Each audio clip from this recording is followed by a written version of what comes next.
Hi friends, అందరికి good evening. బయట చిన్న చినుకులు పడుతున్నాయి. లక్ష్మి ఏం చేసిందంటే ఈరోజు గారెలు వేసిందండి. ఏం గారెలు అవి? మినపప్పు గారెలు వేసిందండి ఈరోజు. మంచి స్పైసీగా అయితే వచ్చాయి, చూసారా? ఇవ్వండి గారెలు అండి. ఈరోజు సాయంత్రం అనిపిస్తుంది కదా, పకోడీ ఇలాంటి ఏం తినాలనిపిస్తుంది కదా. ఈరోజు అయితే మేము గారెలు వేసుకున్నాం. నోరు అవుతుందండి ఇటు చూస్తుంటే.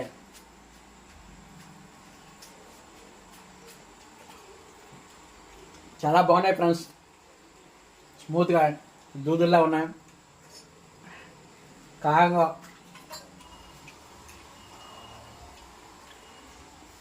ఇది ఫ్రెండ్స్ ఈరోజు సాయంత్రం మా ఇంట్లో గారెలు. మరి మీ ఇంట్లో ఏమైనా వేసారా? కింద కామెంట్ సెక్షన్లో కామెంట్ చేయండి ఫ్రెండ్స్. హాయ్ ఫ్రెండ్స్, అందరికీ గుడ్ ఈవినింగ్.